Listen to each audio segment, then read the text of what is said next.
Fernet Branca. No Verdadero. tenemos mucho para decir. No, vamos a presentarte formalmente igual, Mira a que pesar de se que parece el Fernet Branca, del color del Fernet Branca. te la vas a sacar. Bueno, nada, les presento formalmente a Pietro Barbetta. Pietro es un viejo y conocido y querido amigo de la Fundación de hace mucho tiempo. Hemos compartido muchas cosas juntos en este tiempo. Y siempre ha sido un inspirador con muchas de sus ideas, y un pensador, digamos, con una voluntad de crear todo el tiempo, y me parece que esto es lo que más admiramos, o admiro, por lo menos voy a hablar por mí, de él, ¿no? Este deseo puesto en la recreación y en la vitalización permanente de las teorías, de no quedarse en la repetición, sino de crear todo el tiempo eh, nuevas ideas, y me parece muy interesante.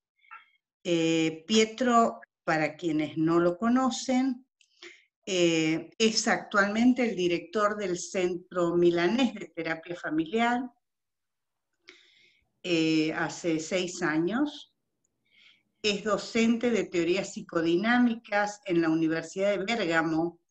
Un aspecto súper interesante es en tu perfil académico, porque también da cuenta de las no pertenencias religiosas a ninguna posición teórica, sino de la complejidad de su pensamiento y de su modo de construir conocimiento. Es miembro de la Asociación Mundial de Psiquiatría Cultural y la Sociedad Internacional para el Enfoque Psicológico y Social de la Psicosis. Lleva a cabo seminarios, cursos de formación especializada para psicoterapeutas de orientación psicoanalítica y sistémica. Dicta seminarios y es consultor en varios países de Europa, América del Norte y del Sur.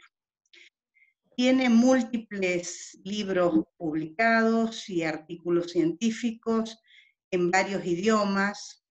Cito algunos: La anorexia y la histeria, La familia esquizofrénica, Las lenguas de la histeria, Locura y creación, que está en español, editado por Gediza, y se los recomiendo, excelente libro. La locura revisitada, o no está muy buena la traducción, pero es como revisitar la locura, sería más bien. Y creo que en este último tiempo publicaste algo sobre complejidad, Pietro, ¿no? Sí, junto con Umberta Telfner publicamos un libro, Uh-huh. la complejidad de psicoterapia, Y psicoterapia. la herencia de Bosco Lechequín, La herencia de Bosco Luichequín, perfecto. Y subtítulo. ahí esa es una compilación, ¿no es cierto? Es un libro de compilado de diferentes autores. Sí, los autores son los directores de las escuelas y los didactas de la escuela de Milán, de las De la escuelas de Escuela de Milán. Milán.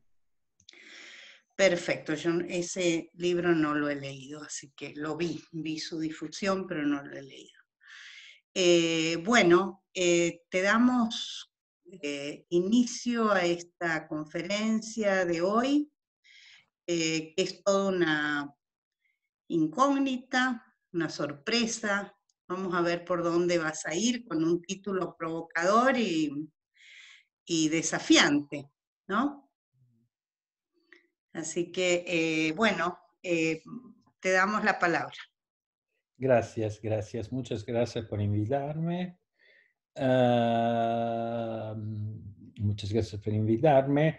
Empezaría con una breve visión una corta visión de un video que envolve la figura de un teatrante francés esquizofrénico, eh, Antonin Artaud, y vemos muy brevemente un pedazo de una performance que fue censurada en el 1947, un año antes de su muerte, de la muerte de Antonin Artaud, que se titula Por terminar con el juicio de Dios, o Por acabar. Hay dos traducciones en español. Una es Por acabar con el juicio de Dios, y la otra es Por terminar con el juicio de Dios. Esta está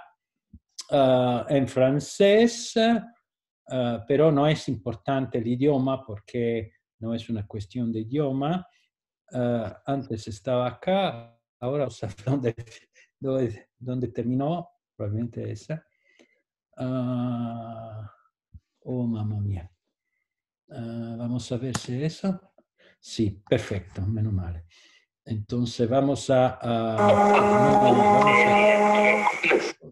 compartirlo un momentito, porque si no lo compartimos, entonces vamos a hacer eso. Share screen. Ok. Eso es. Ok. Vamos a ver. Ahora esto está acá. Perfecto. Lo vamos a poner. Ampliar. Ampliar. Y vamos a ver. Hay una parte de comentario en italiano, pero no es muy importante. Lo importante es la performance. Este señor que interpreta Artaud se llama Demetrio Stratos. Demetrio Stratos es un cantante y un actor griego que trabajó también en Italia, en el Reino Unido, como cantante. A Italia participó a un grupo que se llamaba Los Arias, que es un grupo de rock progresivo. Entrenaba actores, porque murió muy joven, entrenaba actores en la voz, en la vocalidad, porque tenía un estudio muy largo de hace mucho tiempo sobre la polifonía.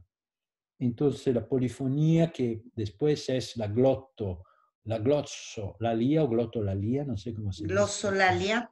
La glossolalia, y todas las cuestiones conectadas con los aspectos de la glossolalia, que son aspectos que Antonin Artaud cultivaba muy bien, con grande maestría. Y esta transmisión, que es una transmisión que se suponeva que fuese transmisa por radio, fue censurada en el último momento, porque en el último momento se dieron cuenta de lo que hablaba, del contenido de lo que hablaba Artaud. Pero Artaud hablaba con una glossolalia, y ahora vamos a ver. Hay un momento en que hay un comentario italiano, pero no es muy importante, pasa súbito. En este comentario nos vemos Artaud, que es una performance teatral de Peter Weiss, que es el Marat Sade. El Marat Sade es una ópera de Peter Weiss en que Artaud hace la parte de Marat. Y entonces Marat tenía un problema de piel y pasaba mucho tiempo de su vida en una vasca de baño, una vasca con agua lenitiva, porque tenía un gran prurito. A esa época no se sabía bien cómo curarlo. Entonces hay questa escena que se ve a un certo punto en que se habla italiano y se hace algún comentario. Después hay Demetrio Stratos, que interpreta Artaud en Por acabar con el juicio de Dios. Vamos a ver.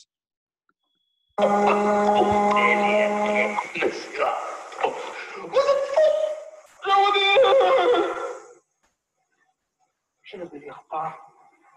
J'en suis pas fou.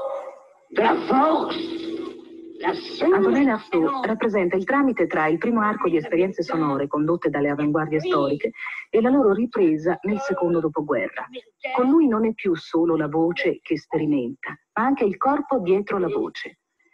Di lui ci resta un documento straordinario, una vera e propria performance che avrebbe dovuto andare in onda alla radio francese nel 1948, ma fu invece censurata dalle autorità.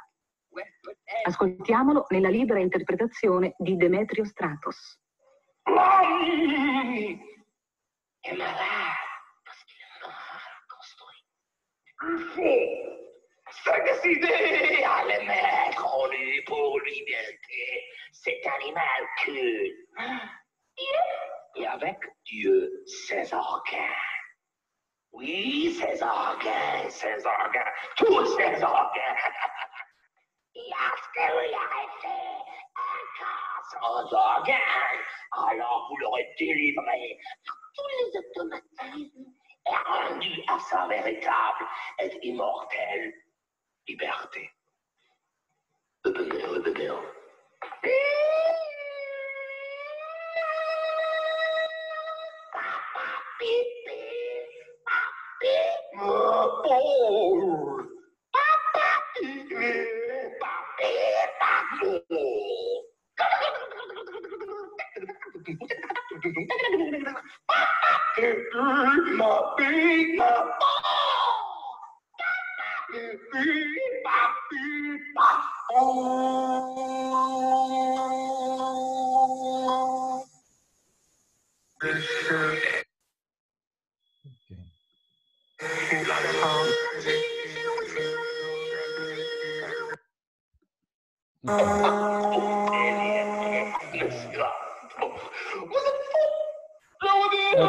Ok.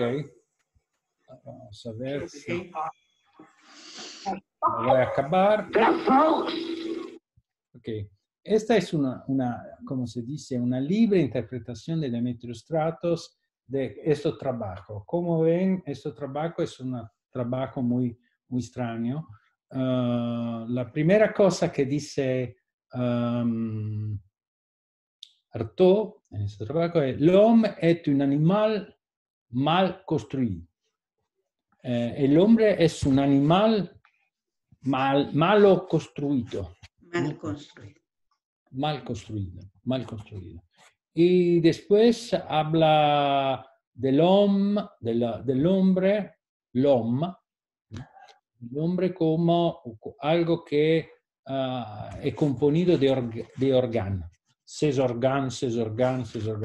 Los órganos que tienen, ¿no? Los órganos que tienes. Esto es un periodo final de la vida de Artaud, es un periodo que después de su internamiento psiquiátrico. Artaud, durante su internamiento psiquiátrico, no es en París, ma es en Rodez, una ciudadana cerca de París, ¿cómo se puede decir? Como Bérgamo en relación a Milán. Una ciudadana donde está un manicomio y donde en este manicomio, asilo, ¿no? ¿Cómo se dice en español? Asilo. Un asilo sí, donde... manicomio, asilo. Un manicomio donde recibe ciclos continuos de electroshock. Y en el mismo tiempo, su psiquiatra lo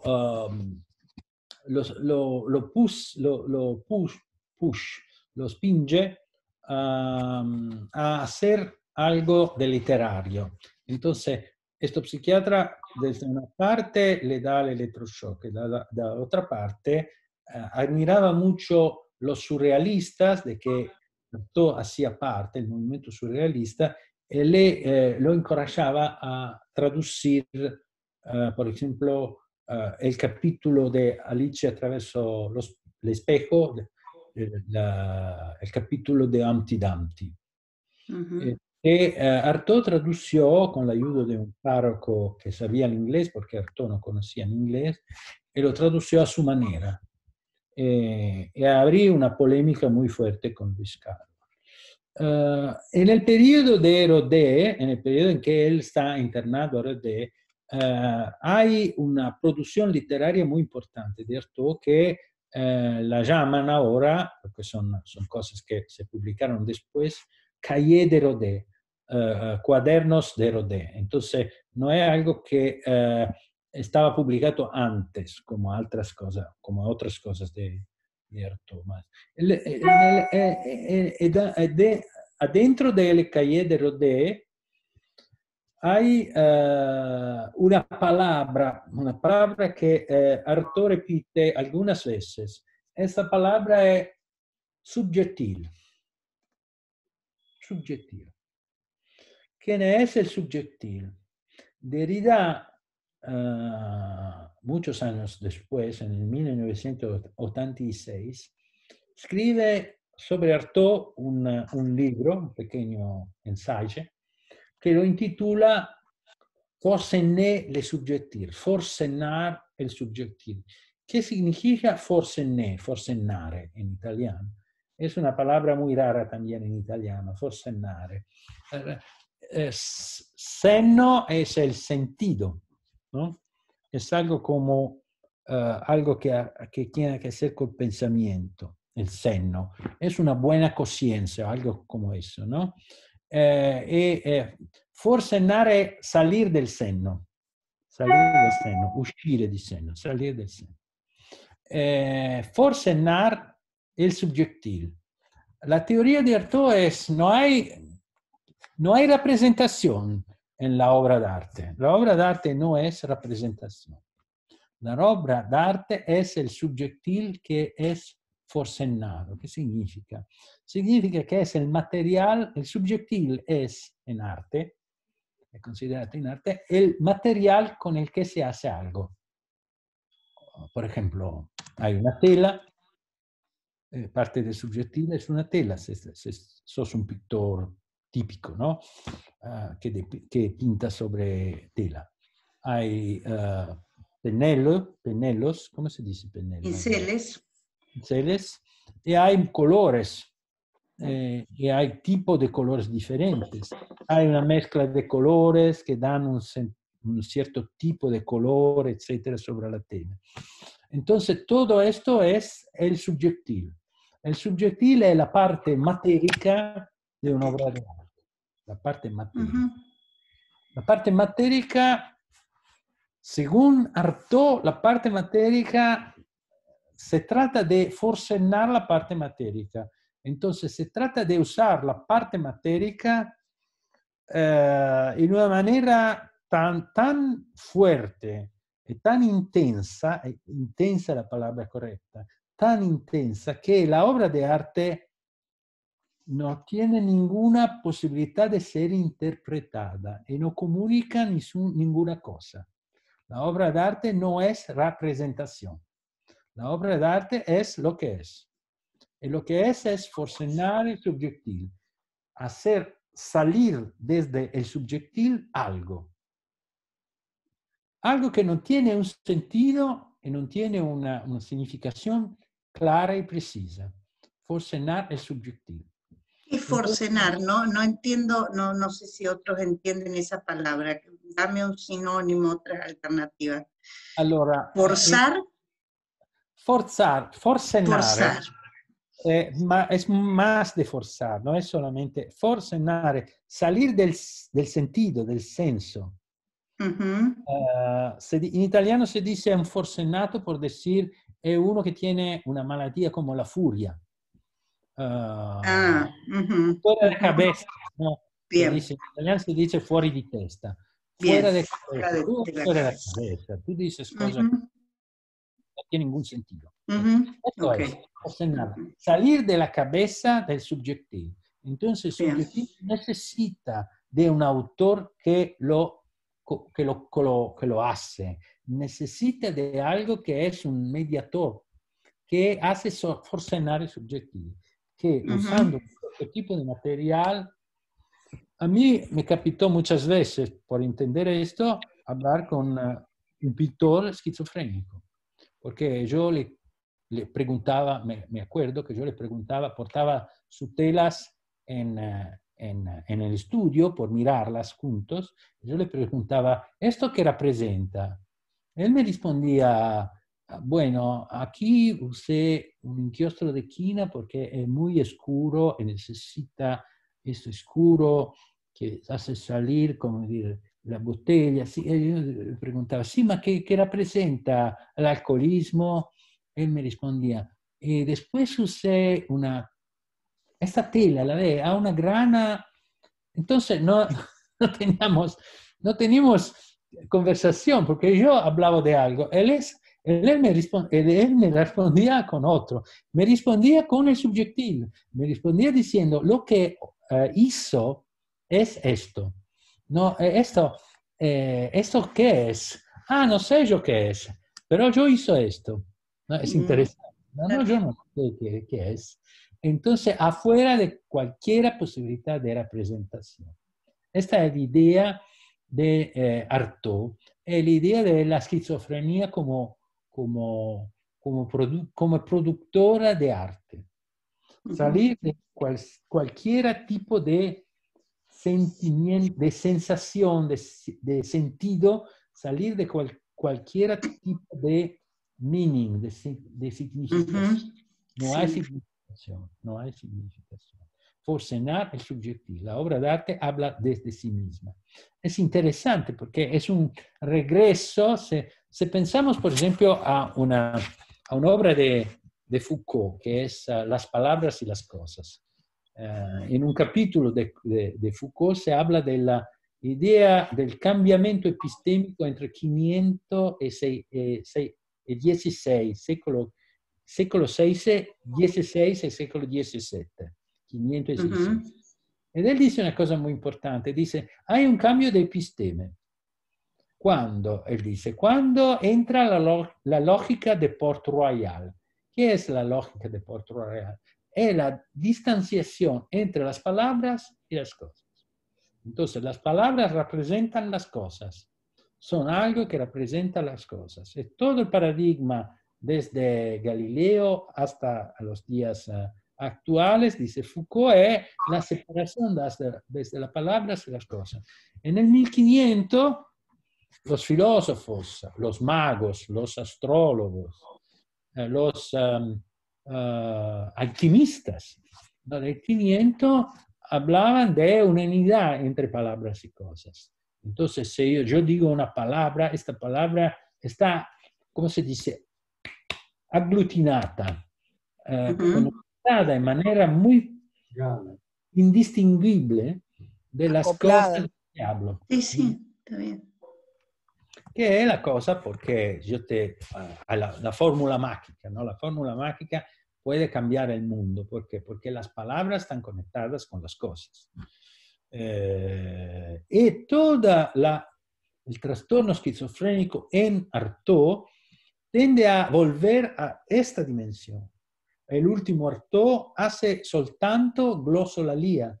Entonces, ¿qué son estas glosolalias? Es una rítmica sin sentido. ¿No? Tará, tará, ratá. Ratá, pará, tará. ¿No? Esto es una métrica, pero no hay sentido, no hay significación, no hay evocación de ningún tipo, sino una evocación diferente. Por ejemplo, algunas palabras parecen palabras griegas, otras palabras parecen palabras judías, otras palabras parecen palabras de una lengua que se habla en Finlandia, en Hungaria, el húngaro-fínico, etcétera, etcétera, etcétera. Palabras turcas, de Esmirne, porque él viene de Esmirne, etcétera, etcétera. Entonces hay todo esto dimensión. Es una dimensión que se presenta también en Francis Bacon, por ejemplo, ¿no? Con una diferencia profunda, porque de Francis Bacon se habla de histeria y no de psicosis, no de esquizofrenia. ¿Y cuál es la diferencia entre Francis Bacon como pintor y Artaud? Es un grande, yo admiro muchísimo Francis Bacon, pero cuando lo van a entrevistar, está un cierto Silver que lo va a entrevistar. La prima pregunta que le hace Silver es, Bueno, Francis Bacon, vos destruiste un montón de telas que hiciste. ¿Cómo se explica?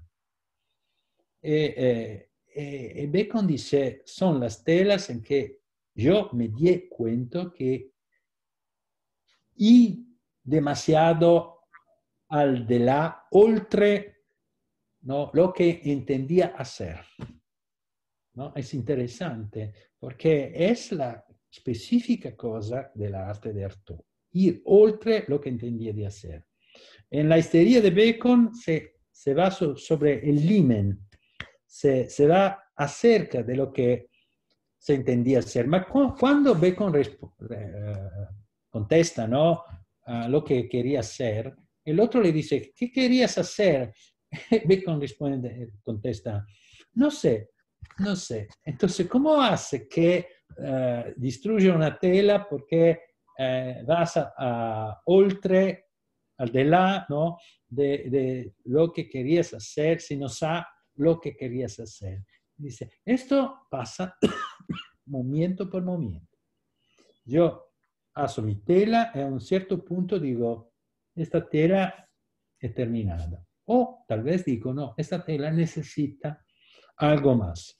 En ese momento, ¿no?, yo puedo hacer algo más con esta tela y después arrepentirme de lo que hizo y destruir la tela. Es interesante porque no hay un proyecto. Hay un'intenzionalità, non hai un'intenzione, hai un'intenzionalità, hai una situazione in che l'artista si acerca a su obra, ma si acerca sin una razón, ¿no?, sin un sentido. Eso es algo que, por ejemplo, políticamente es muy poco correcto, ¿no? Es muy poco correcto. Tanto que en todas las dictaduras de derecha o de izquierda esta cosa se llama arte degenerada, ¿no? Hay una degeneración, que pero es la verdadera producción de Artaud, la verdadera producción de Francis Bacon, todavía con diferencias. Entonces es el subjetivo lo que cuenta, lo que tiene sentido en un senso.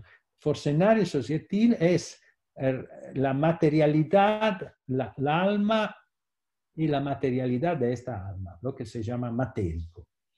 En italiano, creo también en español, el matérico es el material con el cual se hace una actividad artística, como una pintura, por ejemplo, ¿no?, una escultura. El matérico, ¿qué es?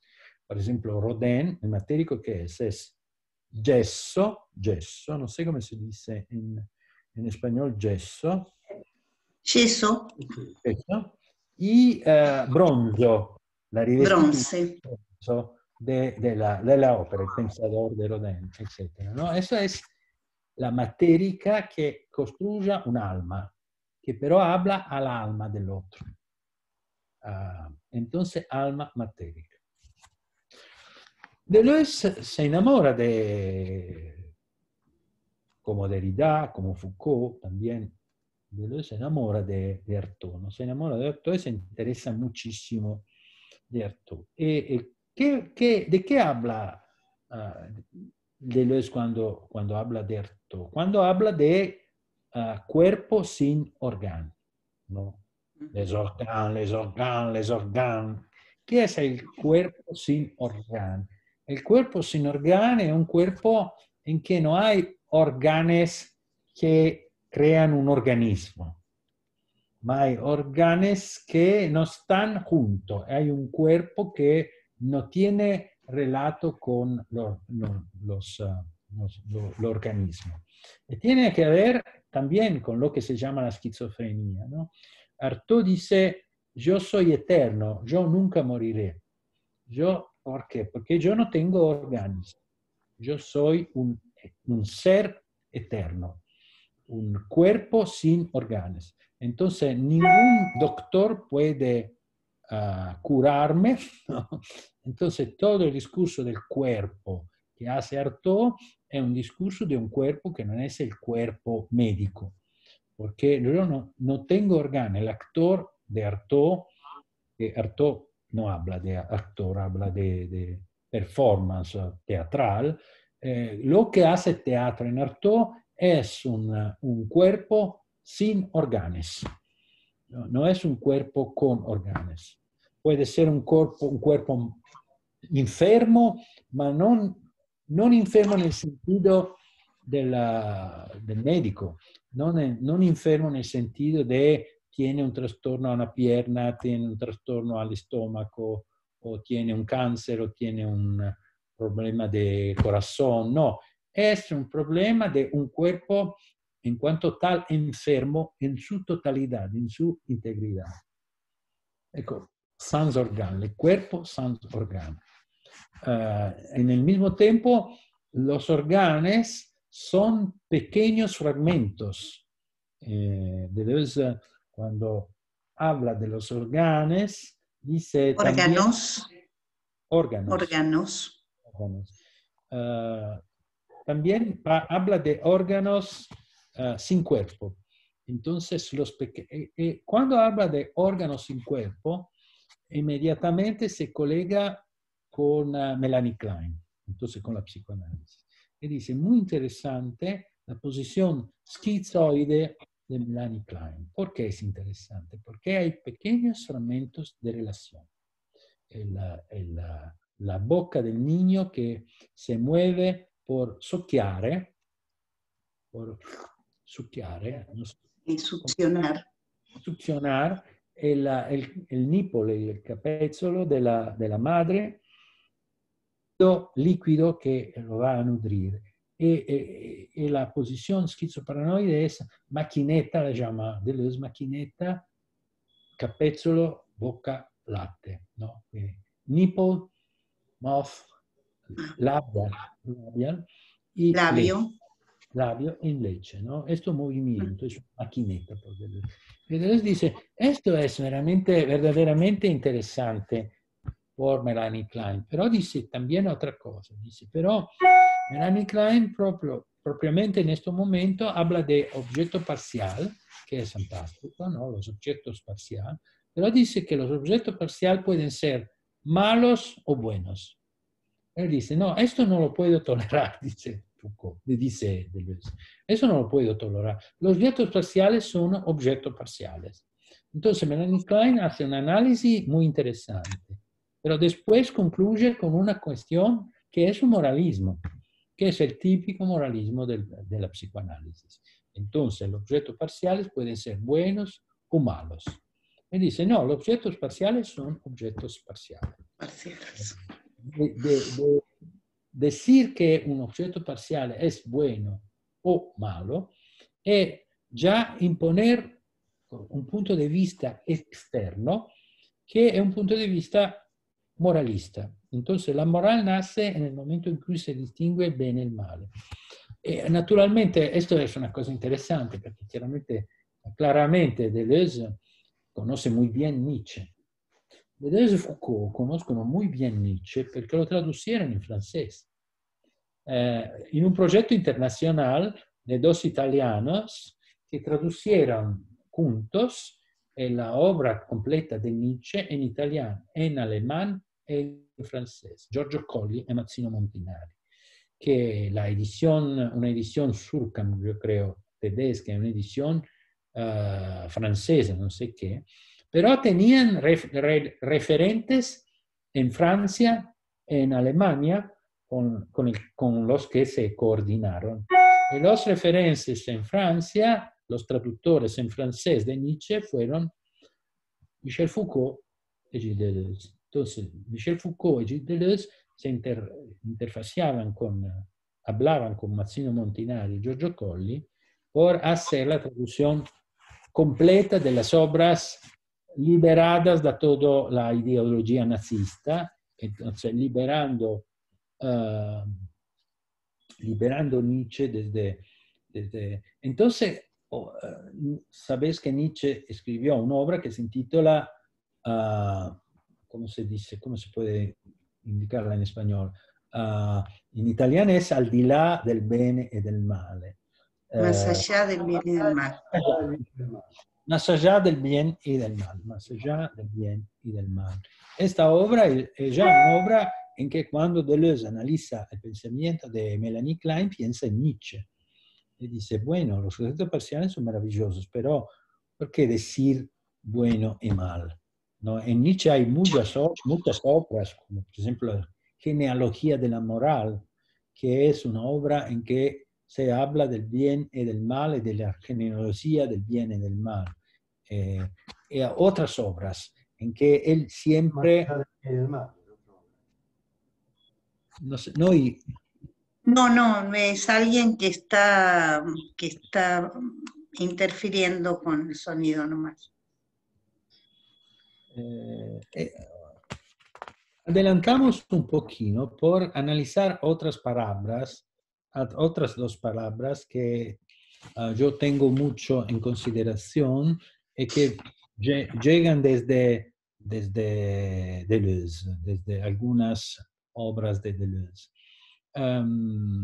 Estas dos palabras tienen un relato con la palabra subjectil, pero estas dos palabras, una palabra se llama objectil y la otra palabra que usó muy poco Deleuze, porque le enriaron sobre, que es supergetto.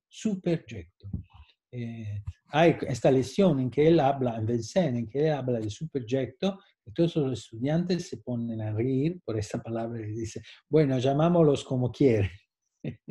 Yo lo llamo supergetto, pero ¿qué es l'objectil?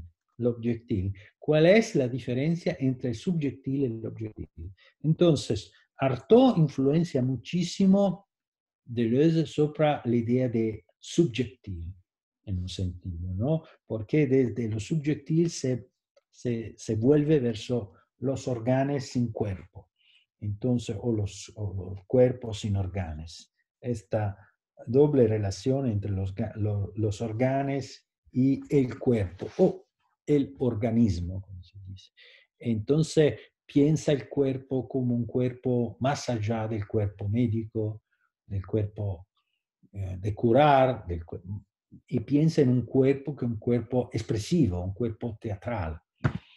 Y todavía no representativo, como han visto nella pièce che vimos de Demetrio Stratos. Les organes, l'homme, cette manière cool, no, cet animal cool. Toda esta cosa que es francés, pero no es francés, es un francés muy feo, pero es también papapi, papapá, papapó, pepepe, papapó, papapó. Entonces hay esta cosa que es la expresión en cuanto tal. No es cuestión, Artaud hablaba muy feo, no es que hablaba muy feo, usaba las palabras por forcenar el subjetivo. Entonces era un cuerpo sin órgano, en ese sentido, ¿no? Se llega a un momento en que, recordándose de lo que se llama subjectil, Deleuze habla del subjectil. En este momento él está estudiando el barroco. Se busca todo esto en l'opera La Piega, La Plie, che si intitola, tiene come sottotitolo Leibniz e il Barocco. Pliegue. El pliegue. La Pliegue. El pliegue. El pliegue, porque è masculino. El pliegue. Leibniz y el barroco. Leibniz en italiano e in francese è femminino, la plie. In spagnolo è il plie. El pliegue, sí. Il plie, hay una lección fantástica de Foucault en que él toma ¿cómo se dice esto? Foglio, pantalla, ¿no? Papel, una hoja. Papel. Está ahí con los estudiantes. Silencio.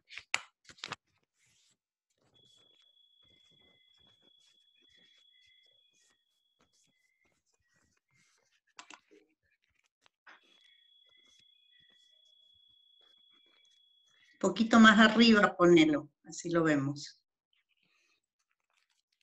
Sí. cuando llega a este punto dice, esto es porque hay la viscosidad la materialidad del objeto, pero en teoría se puede explicar, piegare, ¿cómo se dice? Plegar, Plegar. plegar, plegar. En teoría se puede plegar al infinito. Este es el barroco.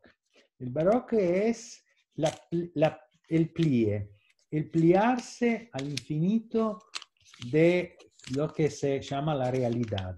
Entonces la realidad está siempre adentro de la plía. Y cada situación es una situación que se plía en una otra situación, que se plía en otra situación, etcétera, etcétera. Y después dice otras cosas sobre esto. Dice, entonces, el objeto no es un objeto, ma es un objetivo. ¿Qué diferencia hay entre un objeto y un objetivo?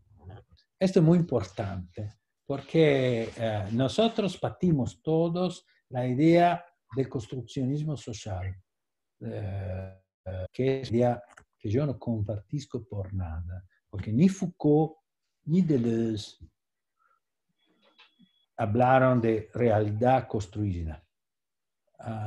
Sia Deleuze que Foucault tenían bien presente una realidad que está afuera. El problema es la relación entre la realidad y el punto de vista. ¿Qué significa eso? Significa que por nada Foucault y Deleuze fueron relativistas, fueron perspectivistas, como Nietzsche, perspectivistas. ¿Qué significa? Hay una realidad là afuera y hay un punto de vista o muchos puntos de vista sobre la realidad. Muchos. Pero el objetivo, ¿qué es? Él habla a un cierto punto de la perspectiva, de la técnica de la perspectiva, ¿no? Que llega antes del barroco, ma que informa muchísimo poi l'arte barocca e después l'arte barocca. La perspectiva de Brunelleschi, ¿no? Brunelleschi, ¿qué hace? Hace focus, inventa una manera de percibir lo que está sobre la tela como si fuera una tercera dimensión, ¿no? Las líneas de fugas. ¿Quién de vosotros hizo un poquito de diseño, de dibujo?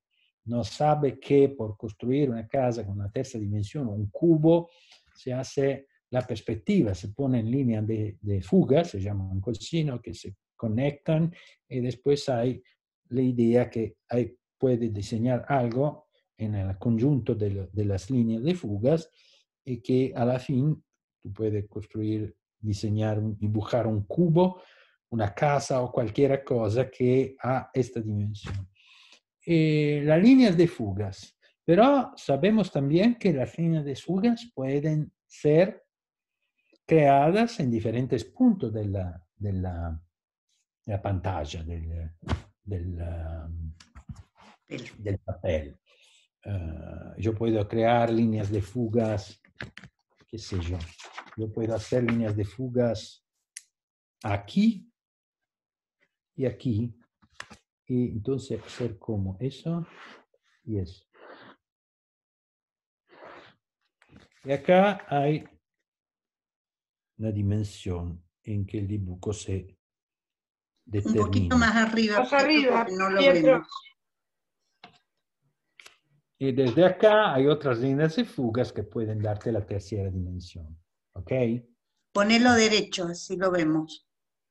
Ahí, a ver, un poquito más atrás. Más arriba. Más atrás. Ahí está. Ahí. Bueno, Más más arriba. o menos. Sí, lo vimos ya. Más atrás, más cerca tuyo. Alejalo de la pantalla. Eso y más arriba. Ahí lo vemos. Bien, Okay. son dos líneas de fuga. Son dos líneas de fuga y puede hacer otras líneas de fugas y a la fin ya acá tú puedes elevar, ¿no? Y después hay otras líneas de fugas arriba Claro. que pueden construir la tercera dimensión, dar la idea sobre las dos dimensiones de una tercera dimensión. En el percepto tú ves la tercera dimensión. Esto es el percepto. que obviamente si esa es una obra de arte en un pastiche como lo que hizo yo, toca tus afectos. Entonces el objeto puede ser mirado entre diferentes líneas de fugas. Las líneas de fugas son la perspectiva en que se mira el objeto. L'objectil es el objeto al interno de puntos de vista, bajo determinados puntos de vista. Los puntos de vista pueden cambiar, pero son puntos de vista sobre el objeto que en que nos estamos a frente. Si yo digo, aquí hay una stanza, un cuarto, ¿no? En ese cuarto hay un grupo de fotógrafos que deciden de fotografar ese cuarto. Uno le fotografa el ángulo, el otro el otro.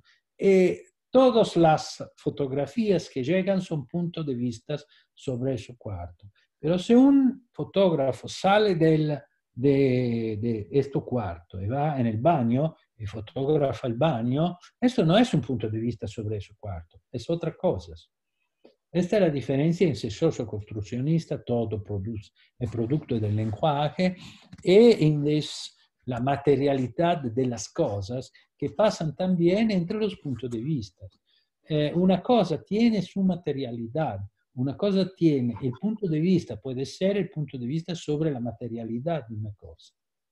Entonces, desde acá puede salir también la cuestión entre la materia y el alma matérica, porque qué sé yo, una pipa no es el diseño, el dibujo de una pipa, ¿no? Ceci n'est pas une pipe, decía Magritte. Magritte, exacto. Ceci n'est pas un pipe. ¿Qué quiere decir Magritte? Quiere decir que esta representación no es la pipa, porque la pipa tiene una materialidad, no puede fumar la representación no puede manejarla. No es la pipa que yo tengo en mi casa, en mi estudio, que es la pipa que yo le regaló a mi padre cuando él a un cumpleaños con mi hermana que hicimos en el centro de Milán, en un lugar que se llama como Savini, me parece, que vendía pipa, y yo y mi hermana con nuestros risparmios compraron la pipa buscaron la pipa de mi papá y ahora yo la tengo en mi estudio, porque cuando tengo esta pipa en la mano, esta pipa me habla. Entonces me habla en manera diferente. Entonces yo, no es una pipa cualquiera, porque tengo otras pipas que me regalaron, que compré yo, pero las otras no me hablan de la misma manera de la pipa que fumaba, que le regalamos a mi padre. Nunca fumaba la pipa a mi padre, pero como fumaba 40 Marlboro al día, la mi idea y la de mi hermana fue de regalarle una pipa. Vamos a ver si... Él dice, muy bellísima, etcétera, etcétera. La fumó por un día o dos y después la dejó. Pero ahora es en mi mano y en mi sentimiento tiene un olor o una materialidad particular, diferente. Esta es el alma de la materia. El alma de la materia. La materia tiene un alma. Y eso es también el objetivo. La pipa de mi papá es un objetivo, es un objeto, ok, es una pipa, ok, es una verdadera pipa, no es el dibujo de Magritte, es una verdadera pipa. Una pipa más o menos, yo tenía 10 años, mi hermana tenía 15, entonces una pipa del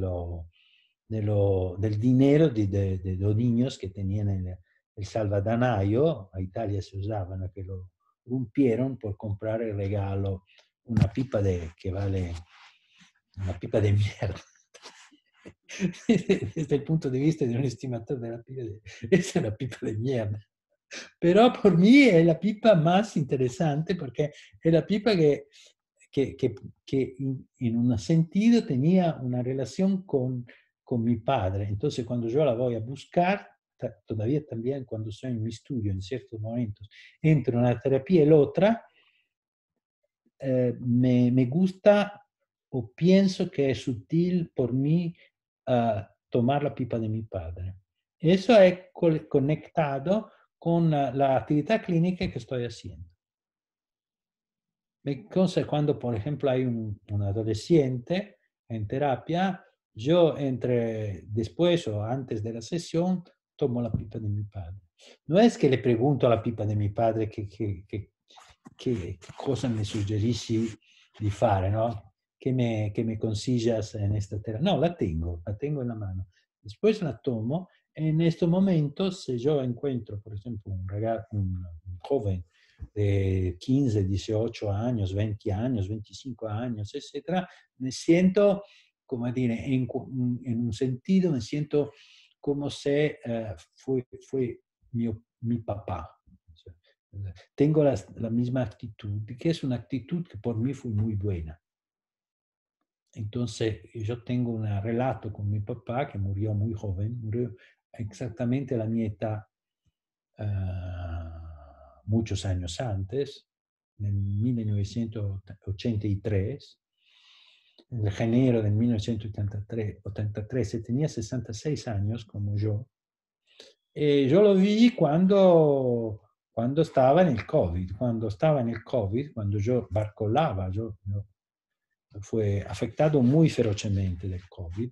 En un momento fue en un baño del emergency del hospital de Bergamo, yo miré en el espejo vi la cara de mi papá, ¿no?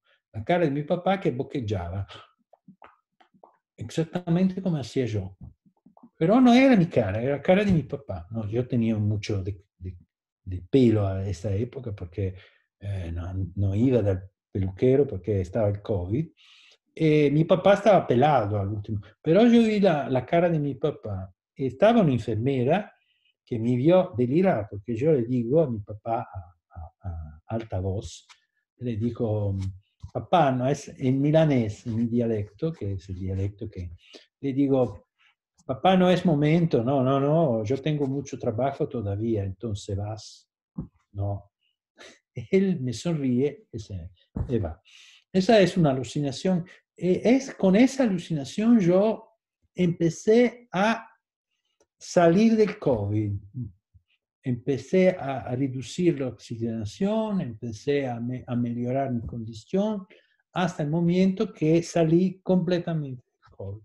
Yo creo que si no tenía esta alucinación en este momento, lo creo profundamente, yo hoy no sería aquí a hablar con vos, no sería, no, buried, a guardar las carotas desde el bajo.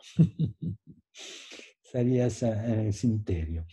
Entonces, yo pienso que eso, por ejemplo, es un trastorno alucinatorio, un trastorno psicótico temporáneo que me hizo salir de una condición terrible. Y después un día hablaremos de eso, que yo lo llamo el quinto privilegio del inconsciente. Pero eso tiene que ver con los puntos de vista. El objeto, que es también el objeto clínico, cuando nosotros hablamos de objeto clínico, hablamos de algo que no es un objeto material como un celular o una matita, ¿no? Pero tiene su materialidad. El objeto clínico, ¿qué significa? Por ejemplo, el setting, quello che los psicoanalistas llaman el setting, ¿no? ¿Qué tipo de setting puedo construir en la singularidad de una situación, en la singularidad de una condición, ¿no? Cómo se hace la psicoterapia, ¿no? Una psicoanalista tunisina que escribe Chronique d'un discours schizophrénique. Habla del trabajo con un paciente esquizofrénico que empieza en el hospital psiquiátrico de Tunisi. Después el paciente se fue del hospital psiquiátrico, ella lo cerca, un día está en un bar, él llega en el bar, se sienta cerca de ella y al bar empiezan a continuar la terapia. Entonces, en un cierto momento el bar diventa el setting de la terapia. Entonces el setting es algo que tiene una sua materialidad, ma puede ser modificado, puede ser cambiado. Y cada setting es único. No hay un setting. También la idea del setting con el one way mirror, como se dice en inglés, ¿no? Con el vidrio unidireccional. No es siempre el setting adapto. Entonces, Cartón inventó el Reflective Team, pero dio algunas reglas. Y no es siempre que se puede hacer como en el setting de Cartón. Después, aquí en Europa llegó el francés algerino Tobin Attan, que inventó un nuevo setting, el setting etnoclínico, pero también algunas veces no puede hacer este tipo de setting. Entonces el setting es algo que varía situación por situación, que tiene, como se puede decir, tiene una variabilidad interna a la singularidad de la relación. Esto es el elemento de la alma en el matérico. El setting es un conjunto de cosas materiales, pero la alma es, este setting ahora, en esta situación, ¿tiene o no tiene una alma? ¿Qué significa? ¿Lo sientes o no lo sientes como un setting adaptivo? Por ti, por tu cuerpo. Le doy a dar un ejemplo. Recientemente yo vi, muchas veces me capita, pero esta volta fue muy impactante, una niña de 13 años que salida, que vino en estudio de Milán de terapia junto a su padre. Sus padres eran dos médicos. Vino allá y viniendo le salía de un sondín nasogástrico del naso, ¿no? ¿Sabéis qué es un sondín nasogástrico? Una sonda nasogástrica. Una sonda nasogástrica. Nosotros llamamos sondino, sonda nasogástrica. La fuerza implicativa la fuerza contextual de esta cosa aquí fue fortísima. Yo viviendo a esta niña de 13 años que tenía la muerte en el naso y que estaba por morir en un momento o en el otro, podía morir también en la terapia, durante la sesión terapéutica, me sentí completamente congelado, me sentí come un Antonin Artaud. Un cuerpo sin órganos, un cuerpo paralizado, como si fuera, ¿cómo se dice? Embalsamato. No sé si se dice embalsamato cuando a un cuerpo le pones como... Sí, embalsamado.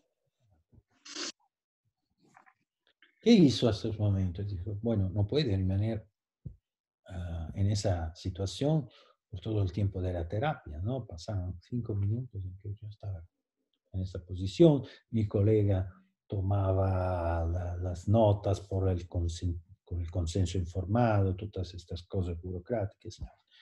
Yo estaba así, ¿no?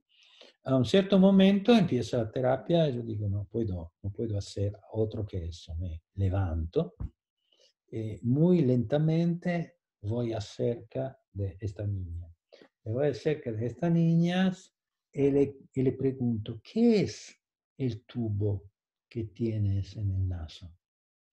Y ella me dice un sondino nasogástrico di Levi. Entonces, perfectamente consapevole, una médica, un sondino nasogástrico di Levi.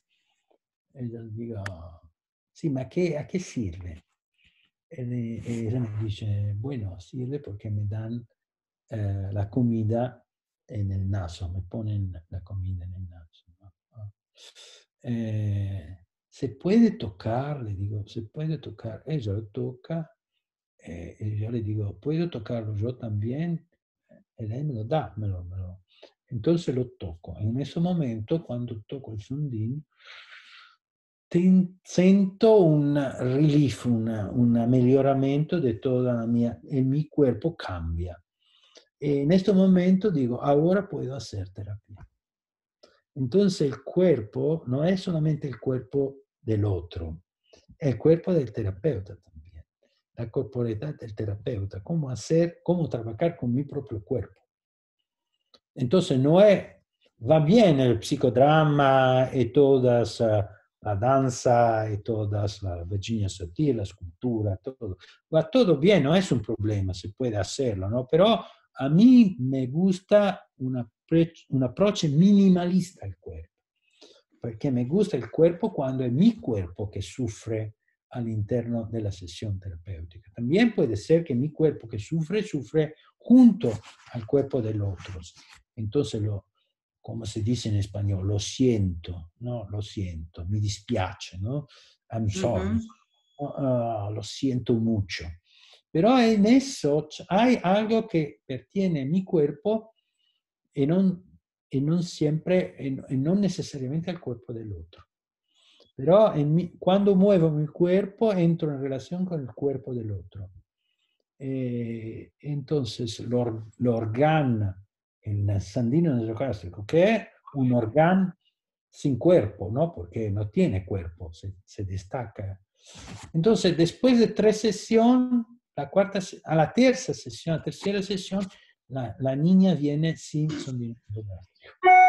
Ma no solamente por eso, por toda la conversación que hicimos después, pero a la tercera conversación, a la tercera sesión, ella viene con el sondino, sin el sondino nasogástrico. Y a la séptima sesión estaba muy bien. Ahora la vimos todavía porque tiene los padres, que son 2 médicos, tienes muchos lentes moralistas. Entonces ahora es un adolescente que hace un casino, como todos los adolescentes, terrible.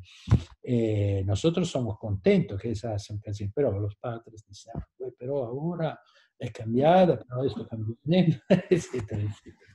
Entonces ahora hacemos algunas sesiones una vez cada 5 o 6 meses por asegurar a los padres que va todo bien. Porque cuando uno in italiano hay un detto, un chiste che dice quando ci si scotta con l'acqua calda si ha paura anche dell'acqua fredda. Quando te va a bruciar, ¿no? La mano con la agua caliente. Se quema acá decimos, el que se quema con leche ve una vaca y llora.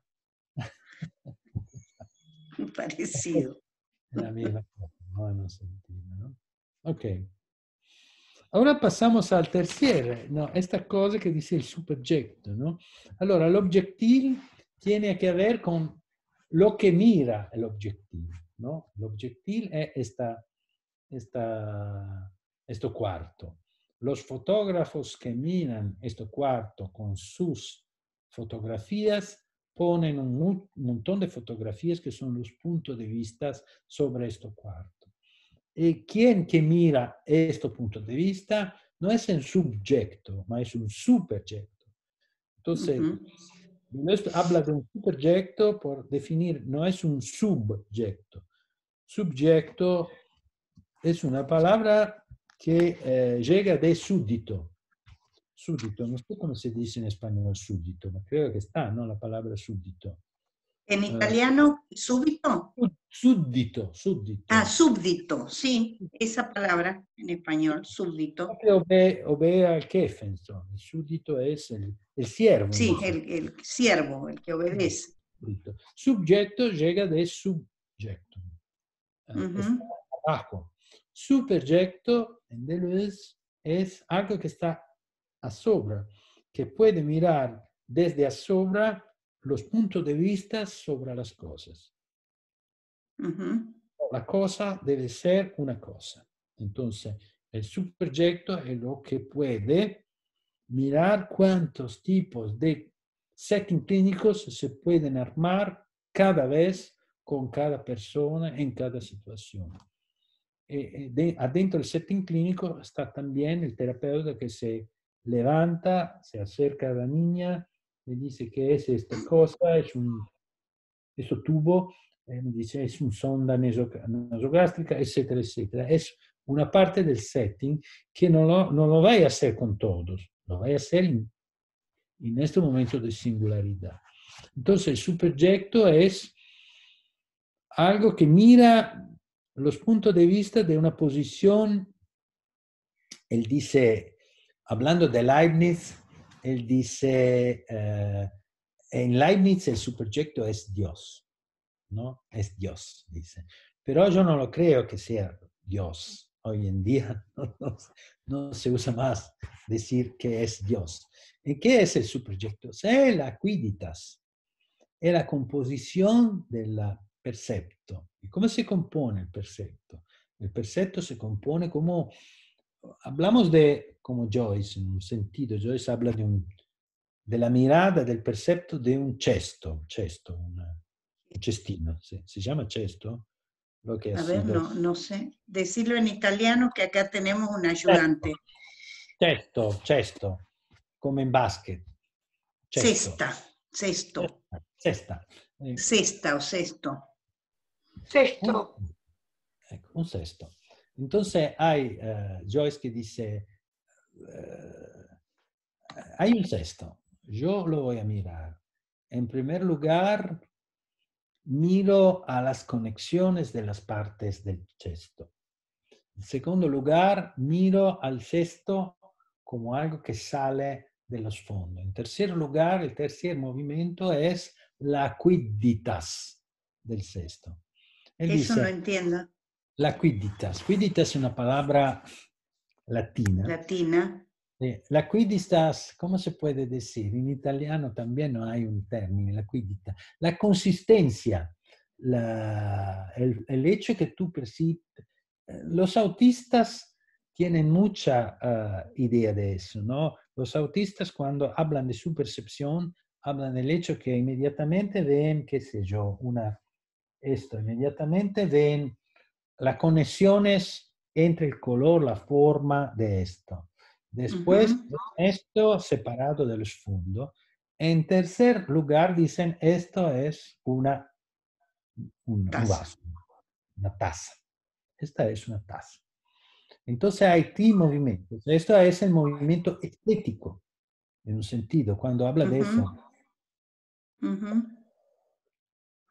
Joyce habla de estética, del movimiento estético. Lo que dice Joyce es, bueno, los cristianos, los católicos, hablan, Tommaso de Aquino, habla de la armonía universal. Él dice, en inglés, dice bullshit. Bullshit, ¿cómo se puede decir? Bullshit. No sé, Bajancu, algo como eso, ¿no? Sí. Mierda. Mierda. No es armonía universal. Es la quiditas, es esto, es la quiditas de este objeto. Entonces, este objeto no es un objeto que tú percibes inmediatamente, ma que ha una dimensión estética diferente. Este objeto inmediatamente sirve, tiene una función, contiene agua que me sirve por beber. Eso es la función del objeto, ¿no? Entonces, cuando uno mira el mundo desde un punto de vista tecnológico, funcionalista, inmediatamente dice, tengo bisogno de agua, voy a tomar una taza, que es un objeto que contiene agua. Pero un autista, ¿qué dice? Dice,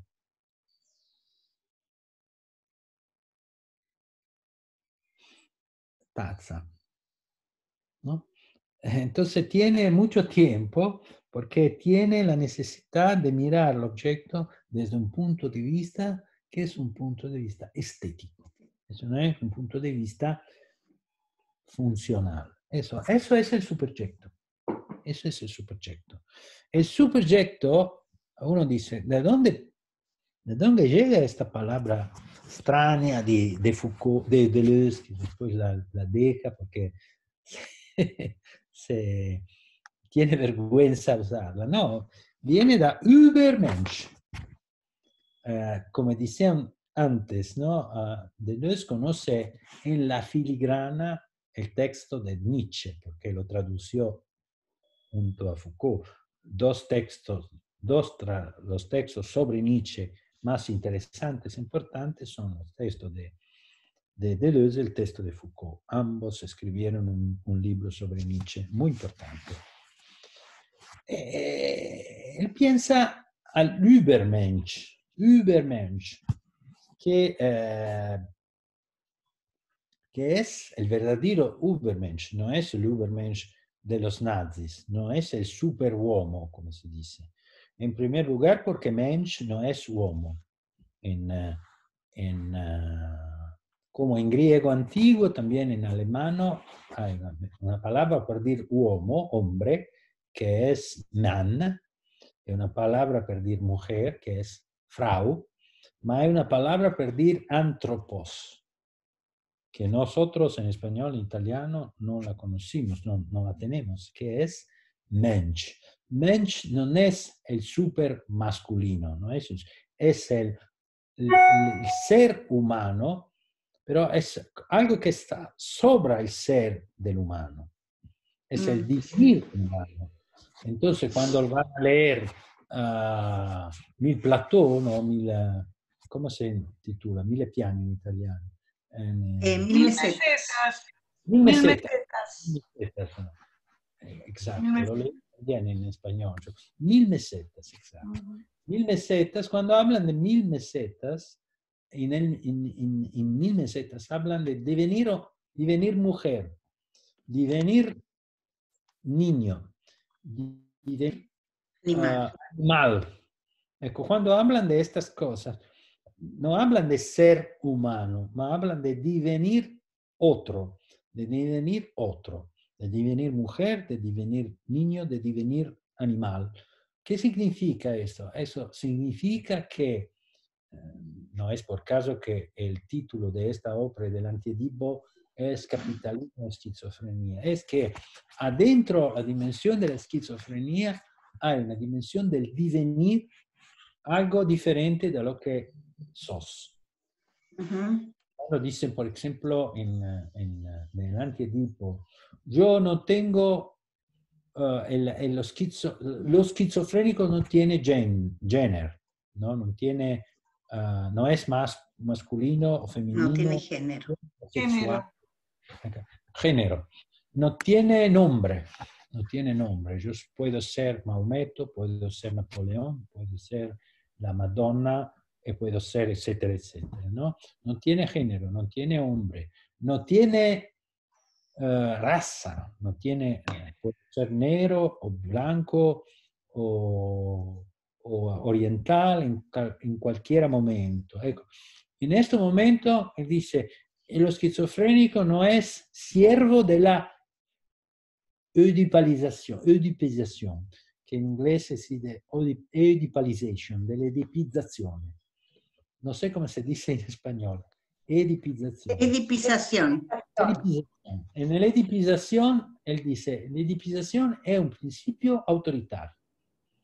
Una persona, esto es una polémica muy fuerte con Lacan, por ejemplo, la castración originaria del lenguaje, el ingreso al orden simbólico, etc. Es una polémica feroz contra Lacan. No hay algo como una castración. El esquizofrénico, la esquizoanálisis, subtrae el devenir de la edipalización, de la castración primaria, del diventar sujeto. Entonces, el esquizofrénico es el sujeto para antonomasia, en un sentido, ¿no? Es lo que es el sujeto, porque puede ser hombre, puede ser mujer, puede ser niño, puede ser animal, puede ser Maometto, puede ser Napoleón, puede ser Jesús Cristo, come nel film, c'è una pellicola inglese muy buena, de Peter Medak, que se intitula The Ruling Class, en que hay un Peter O'Toole que es Jesús y que se presenta como Jesús a todos. Es un claro caso de esquizofrenia, entonces lo recoveran. Hay toda la situación manicomial típica, pero Peter O'Toole es la demostración de lo que después escribirán Deleuze y Guattari sobre la esquizofrenia. Esquizofrénico es lo que no se edipiza, eso que no se subyecta a la edipización, no se subyecta. Entonces es un superyecto. El superyecto que es lo que Nietzsche habla cuando habla de l'Übermensch. ¿Quién es l'Übermensch? ¿Quién es l'Übermensch? Él dice, ¿quién es l'Übermensch? Yo no soy un Übermensch, pero yo en algunos momentos, dice Nietzsche, pasé una situación como la del Übermensch. Son momentitos, son privilegios particulares. Y hay un aforisma que dice, yo estoy acá a 6.000 pies desde Isla Plana, la montaña, 6.000 pies sobre el mundo. En ese momento miro a la natura, Deus sive natura, ¿no? Un panteísta, ¿no? Como Spinoza, miro a la natura y en este momento digo, esta sensación que pruebo acá, yo la probé infinitas veces en mi vida pasada y la probaré infinitas veces en mi vida futura. ¿Qué es esto? Es algo que tiene que ver, todos los filósofos intentaron interpretar esta... No, es una sensación, no tiene nada que ver con una teorización filosófica. Es una sensación. Todos nosotros probamos en algunos momentos este momento de joya eterna, ¿no? De joya, ¿cómo se dice? Felicidad eterna. Felicidad. Gioia, perché hay una differenza entre felicità e gioia. Alegría, ¿no? Alegría. Alegría. Alegría. La alegría eterna. Una alegría que es en la locura, que es en el grotesco, Rabelais, ¿no? El carnaval. Ecco, esta locura, ¿no? Se dice, en latín se dice, cuando se habla del carnaval en el mundo católico, se dice semel in anno licet insanire, que significa, una vez por año tienes la licencia de poder volverte loco, ¿no? Una vez por año. Entonces, en Buenos Aires tienen, ¿cómo se dice? Tienen Horacio Ferrer, ¿no? Que cuando escribe La Salata con un loco, escribe exactamente esta sensación, describe exactamente la sensación de Nietzsche en Buenos Aires. Podemos decir que La Balada per un loco es Nietzsche en Buenos Aires, ¿no? ¿No? Las tardecitas de Buenos Aires tiene ese, qué sé yo, ¿no? Viste, salís de tu casa por Arenales, lo de siempre, en la calle en vos. Cuando de repente, atrás de ese árbol, te aparezco yo. Ecco, lì cambia todo. En ese momento hay el eterno ritorno dell'identico, hay el eterno volver dell'identico, ¿no? ¿Cómo se dice en español? Eterno ritorno dell'identico. Eterno retorno. Eterno ritorno. El eterno ritorno es una sensación de piel, es una sensación corpórea, no tiene niente que ver con la teoría de los juegos psicóticos de la familia, con la teoría estratégica de Halley o con la teoría de la, qué sé yo, de Minuchin sobre la estructura de las relaciones o con la teoría de Freud del Edipo o con la teoría de Lacan del orden simbólico, el orden imaginario y del inconscio estructurado como un lenguaje. No, no es nada de eso. Es un momento estático, es un momento, se puede decir, místico en algunas situaciones. Gregory Bateson nos escribió Sagrado. El sagrado. Es una sensación que tenemos todos, ¿no? Que pero en la modernidad ¿cómo se puede decir? La comprimimos enormemente. Y en el comprimirla enormemente tomamos una serie de trastornos que no es la esquizofrenia, son los trastornos nevróticos, que son muy peores de la esquizofrenia. Son muy peores de la esquizofrenia. Yo cuando hablo de la diferencia que hacen los psicoanalistas, los psiquiatras, ¿no? Entre neurótico, perverso, pervertido y psicótico, ¿no? Le gusta mucho a los lacanianos hacer esta clínica, ¿no? ¿Qué son los neuróticos? Los neuróticos son los que llegan en el coche a un apuntamiento en una ciudad, tienen un apuntamiento a las 10 de la mañana y el neurótico tiene que llegar a la hora justa. Llega en la ciudad, intenta buscar un parque por parquear la máquina. Todos los parques son llenos. Austin, una ciudad, y siempre, ¿no? Siempre pasa.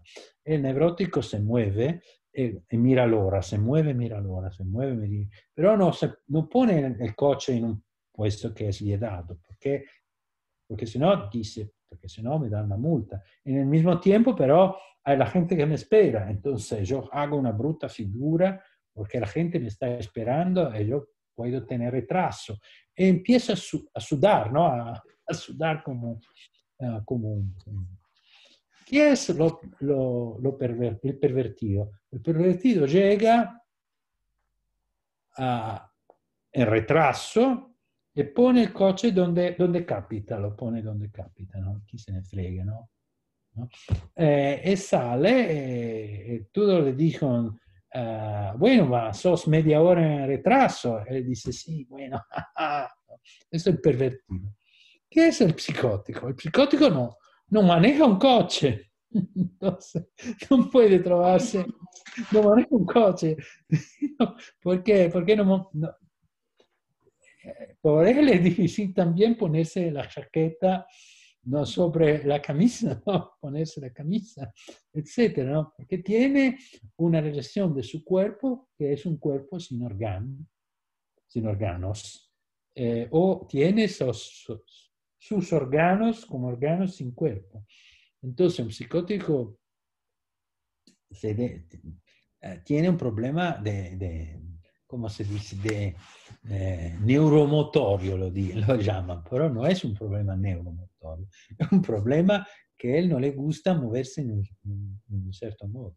Entonces, un psicótico no llega desde aquí a Milán media hora manejando e parqueggia el coche, porque no lo maneja el coche en general.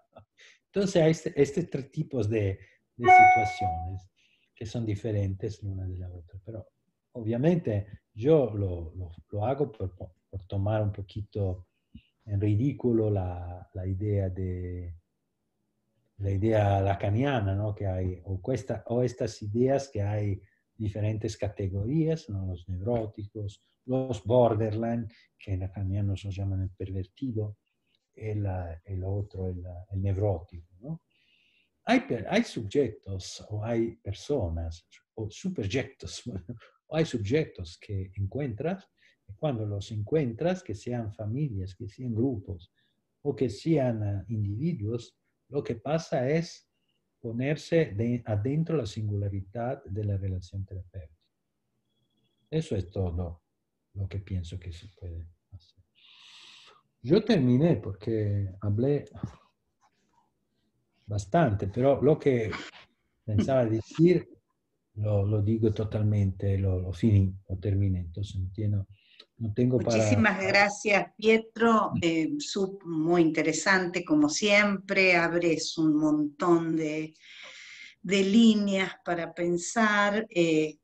Vamos a abrir un poco a las preguntas de la gente. Por favor, vayan escribiendo en el chat, que nos ha servido enormemente hoy porque iban ayudando a traducir algunas palabras y a algunos sentidos, así que bueno, estuvo todo el tiempo muy activo el chat.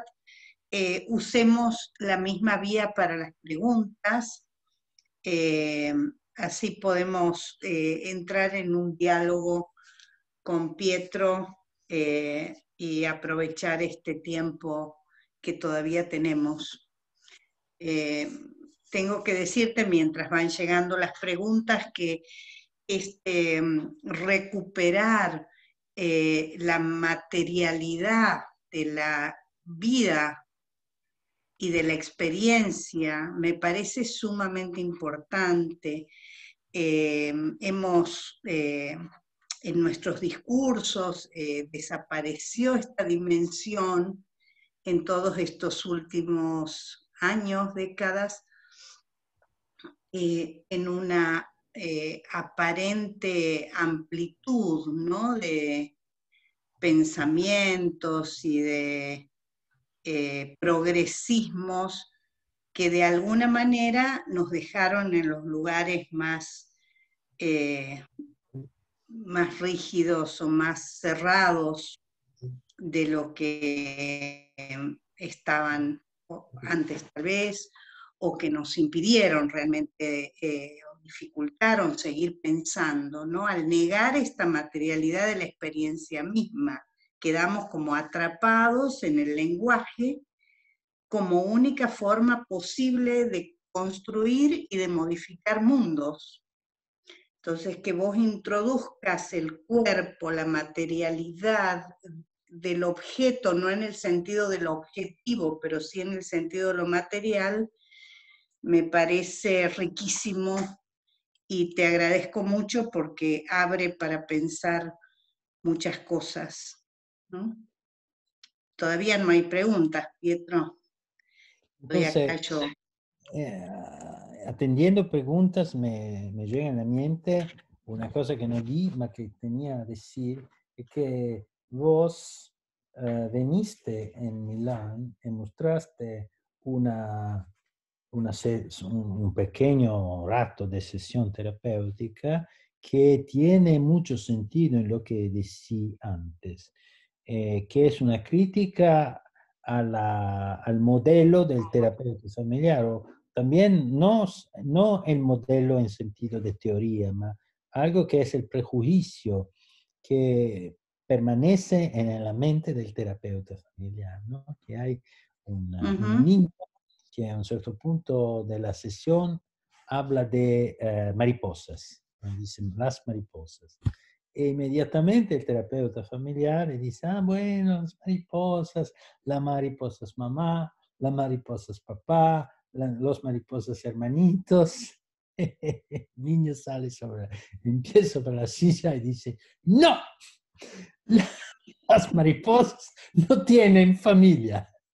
Es fantástico, ¿no? Es fantástico. Tienen familia.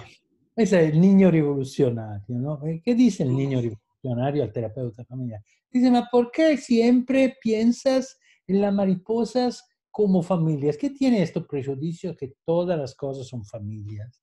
¿No? Las mariposas pueden ser, en mi mirada después, yo me puso nello spagnolo della niña, las mariposas pueden ser coloradas diversamente, pueden ser un grupo de coleópteros, de arácnides, de insectos, pueden ser algo que, como en 100 años de soledad, lo que pasa en esta mujer que tiene siempre mariposas alrededor de ella cuando se mueve. Ajá. Pueden, Mauricio Babilonia. o sea, De García Márquez, ¿a eso te referís? Ajá. Sí, Pietro está comentando una presentación de un texto de infancia revolucionaria que hice en Milán, que fue acompañado por un pequeño videíto de sesiones de un niño donde pasa esta escena de la que habla Pietro, donde la terapeuta pregunta o hace relación con lo familiar y el niño dice, las mariposas no forman familia, ¿no? Y se niega a aceptar su interpretación de lo que él había dibujado, de lo que él está expresando. Es maravilloso realmente su texto. E subtrae al terapeuta familiar las ideas, como el prejuicio fundamental del terapeuta familiar, que es el prejuicio de cualquier cosa que se mueve. Representa a la familia. Es representa a la familia. A la Cualquier cosa familia. que se mueve es familia. Es familia. Todo lo que anda caminando por ahí es familia. Como el paranoia de cualquier cosa que ve que se mueve es párale. Totalmente, es así.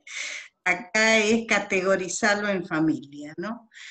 Jorge Basile te quiere comentar algo. Seguro, Jorge. Jorge. Hola. Yo quería comentar que hoy, por lo menos acá con la terapia virtual frente a la pantalla, es otro setting. No está el cuerpo, está la mirada, entonces no nos podemos acercar y tocarle la mano a un muchachito que sufre o que llora. No se puede hacer eso hoy. Estamos atados en ese sentido. Sí, seguro, pero no hay solamente esta imposibilidad, hay otras posibilidades. Por ejemplo, en el setting con adultos, o también en el setting con familias y con niños, se puede hablar, se entra en su casa, ¿no? Se puede hablar de dónde ponieron el ordenador en su casa.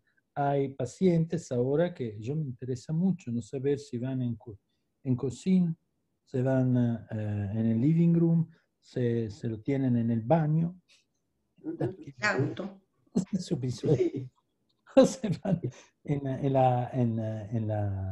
el cuarto donde está la cama, etcétera, etcétera, etcétera. Entonces, por ejemplo, muchas personas que yo veo son afectadas, estuvieron afectadas del virus. Entonces, las primeras sesiones eran sesiones que ellos estaban en la cama, estaban sobre la cama y me vi en esta posición, ¿no? La posición de uno que está enfermo, ¿no? Después lo veo en otra posición cuando él se ameliora su situación. Lo veo sentado en un sofá, como soy yo, o también tengo en terapia un doctor, un medical doctor, que es un oncólogo, y con él, por ejemplo, a veces él está en su casa, y cuando está en su casa se ve la cocina de su casa atrás, la tiene abierta, pero está en un otro. Y cuando está en su estudio, se ve el estudio médico donde él trabaja. Cuando está en su estudio, tiene la mascarina acá. Cuando está en su casa, la mascarina desaparece, ¿no? Esto es todo lo que yo transformo en perceptos, en un sentido. Y también estas situaciones son situaciones en que se hablan, ¿no? Doctor, ¿dónde pusiste la mascarina hoy? No, hoy soy en casa, ve que detrás hay la cocina, entonces hoy estoy a casa mía, en mi casa no pongo la mascarina, obviamente. Ah, bueno, etcétera. ¿Cómo es su casa? Mi casa es... Se habla del hecho, por ejemplo, que él tenía una relación con dos mujeres y una de estas dos mujeres era una persona que le hacía mucho espanto, la ponía mucho, fue muy agresiva en su... y ahora el otra que él la traía, traición, ¿cómo se dice? Tradire. Traicionaba.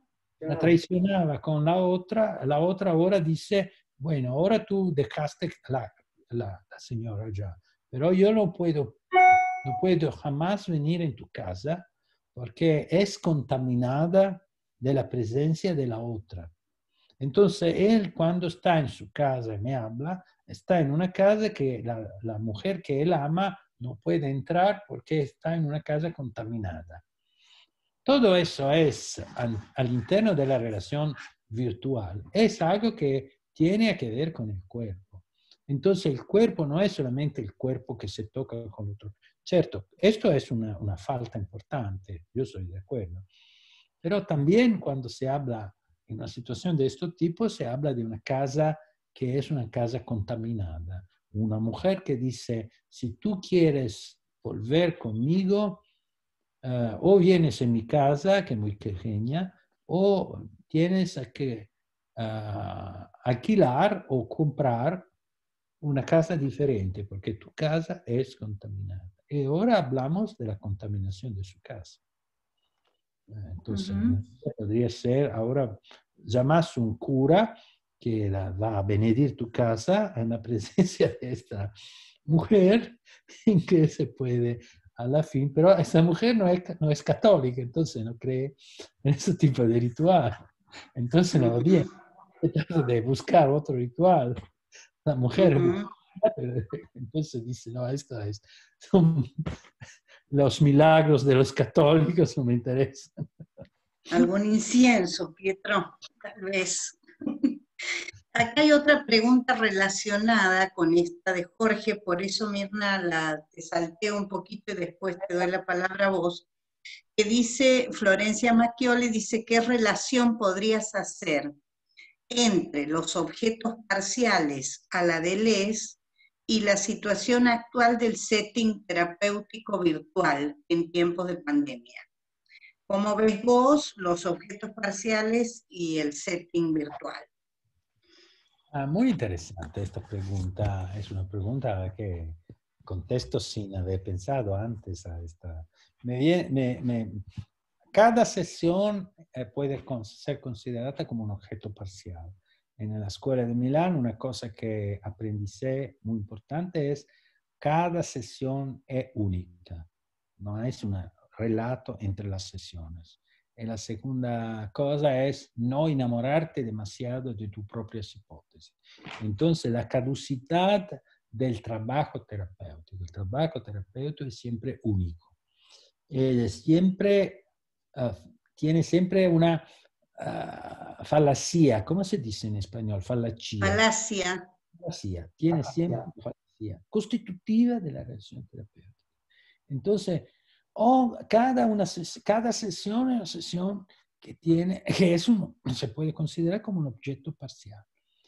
Pero con los psicoanalistas que dicen ahora con el COVID no se puede más hacer terapia, etcétera, etcétera, yo le digo, no, el objeto parcial puede ser modificado en circunstancias diferentes y cada objeto parcial no es bueno o malo. Cada objeto parcial tiene sus propios recursos.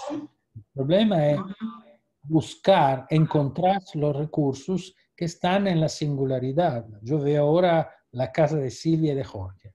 Y detrás de sus espaldas hay una puerta, ¿no? ¿Qué está además de la puerta? Tienen una puerta, ¿no? Si se vuelven, miran a su puerta. ¿Qué está oltre la puerta? Más allá de la puerta. ¿Pueden abrirla? ¿Pueden? ¿Qué se mira? Eso es interesante. ¿Qué se mira más allá de la puerta? Se mira algo diferente, ¿no? Se mira...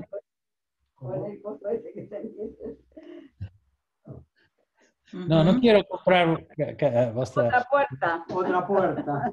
Otra puerta.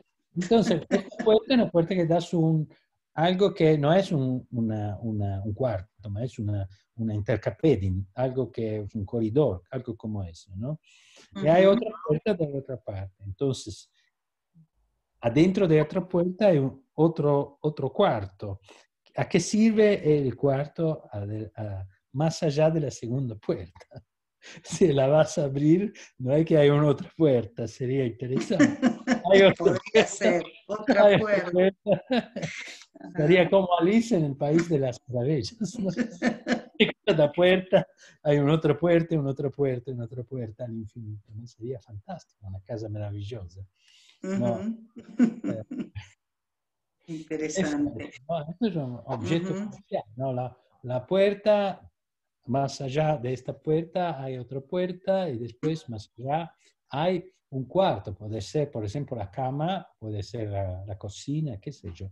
Cualquier cosa sea algo que tiene que ver con el setting que nosotros estamos hablando ahora, ¿no? El setting de su casa, de cada una casa.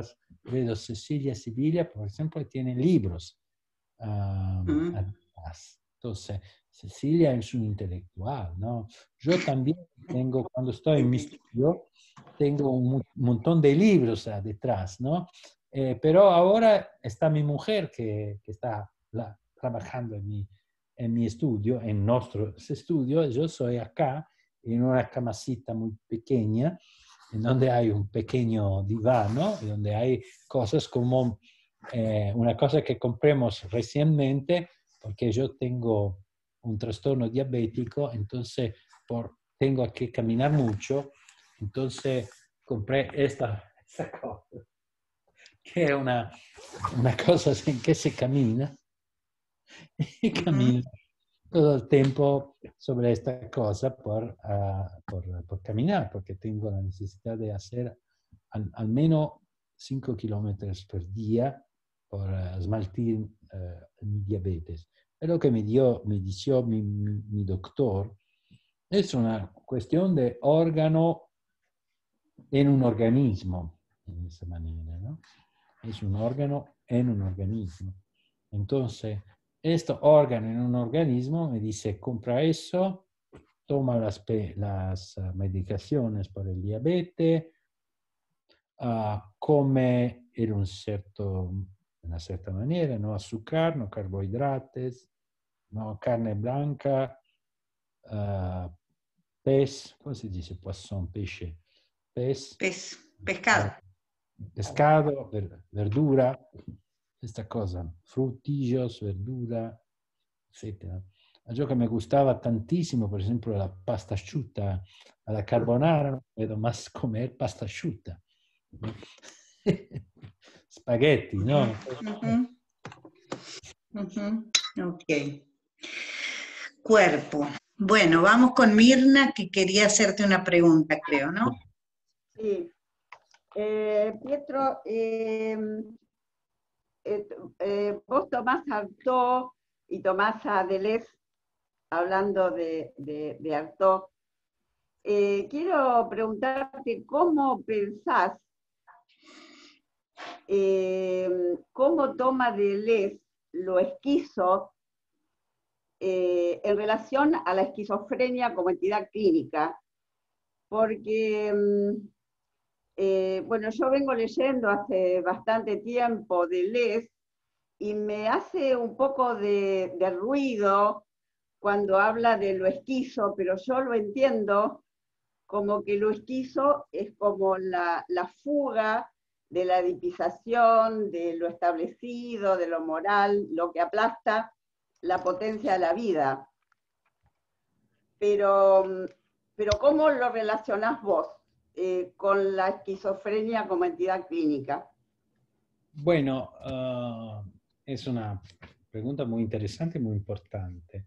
En primer lugar, yo quiero decir que la primera vez que yo leí el Antiedipo me irritó mucho, porque parecía que el Antiedipo en la primera lectura era una especie de conversación sobre la esquizofrenia como joie de vivre, como una felicidad, etc. Y me irritó mucho porque ya veía pacientes que tenían un trastorno o que tenían un diagnóstico esquizofrénico y no me parecía que no sufrían por nada, no me parecía que sufrían mucho. Pero leyendo nuevamente muchas veces Deleuze y Guattari, yo me di cuenta que ni Deleuze ni Guattari peraltro veía pacientes esquizofrénicos como los veía yo a la clínica Laborde, entonces trabajaba muchísimo con pacientes esquizofrénicos, no negaban por nada la el sufrimiento de los pacientes esquizofrénicos, no negaban por nada el sufrimiento. Y lo que escribían, no lo escribían como un diagnóstico, ma lo escribían como un punto de vista sobre la esquizofrenia que pertenecía a los psiquiatras en particular. Entonces, el Antiedipo y los psicoanalistas, el Antiedipo es una especie de cosa del tipo, ¿sabes, señores psiquiatras y señores psicoanalistas, que se puede ver la esquizofrenia también desde ese punto de vista y que se intentan ver la esquizofrenia como cualquiera que tiene que ver con este punto de vista, probablemente empiezan a abrir los manicomios, lo que hizo Basaglia en Trieste, ¿no? ¿Qué hizo Basaglia en Trieste? Basaglia en Trieste estaba a la misma época, ¿no? Basaglia en Trieste, antes de la obra, en Trieste después, ma antes, en Gorizia, Basaglia abrí el manicomio de Gorizia en 1963. El Antiedipo es de 1970 y algo. 72. Después Trieste empieza en 1978. Pero Guattari y Basaglia eran amigos. Guattari, Basaglia, Ronald Lang y otras gente que de Europa y también de los Estados Unidos, estaban juntos, tenían la misma idea de que era la esquizofrenia, que es un punto de vista diferente. Hay sufrimiento nella esquizofrenia, hay sufrimiento in qualsiasi trastorno, también en la esquizofrenia. È un sufrimiento totalmente diferente in relazione con il sufrimiento della nevrosi, il discorso del parcheggio, ¿no? Que decía antes, del coche, es un ejemplo de cómo sufre un neurótico, un pervertido, o un borderline e uno esquizofrenico. Entonces, hay un discorso clínico sobre la esquizofrenia que ni Basaglia, ni Guattari, ni Deleuze niegan. Lo que dicen es, ¿sabes que se puede mirar la esquizofrenia también desde ese punto de vista? Y que puede servir mirar la esquizofrenia desde ese punto de vista. Puede servir a respetar a las personas esquizofrénicas. Puede servir a decir, bueno, el esquizofrénico es una persona, un ser humano, un devenir humano, más un devenir humano, que tiene toda una serie de características que clínicamente producen un sufrimiento, ma que si nosotros la incluimos como variante de posibilidad existencial, podemos verla también de un otro punto de vista y podemos respetar la esquizofrenia. Entonces, la esquizofrenia es algo que no se puede tratar desde el punto de vista psicoanalítico, la esquizofrenia no es algo que no se puede tratar desde un punto de vista psiquiátrico, se puede tratar sin interventos farmacológicos, se puede tratar sin intervento coacto, sin ligar a los pacientes al lecho, sin encerrar a los pacientes, etcétera, etcétera, porque la esquizofrenia no es algo de peligroso, no es algo de potencialmente peligroso. En eso hay mucho debate sobre eso, ¿no?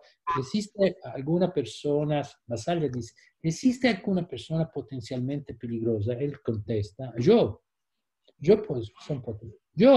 mismo, yo lo repito, yo soy potencialmente peligroso.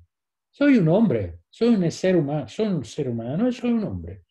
Entonces, el ser humano es el animal más peligroso por la Tierra, el hombre es el género más peligroso por la humanidad.